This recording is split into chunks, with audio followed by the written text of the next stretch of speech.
Самолет, перелет, дальше полный улет. День выиграл, день проиграл, но зато повидал горы, поля и вершины Камчатки.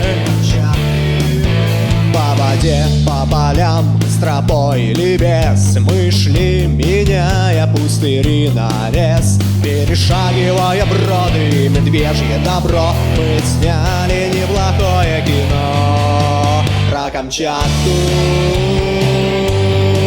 Мы сняли неплохое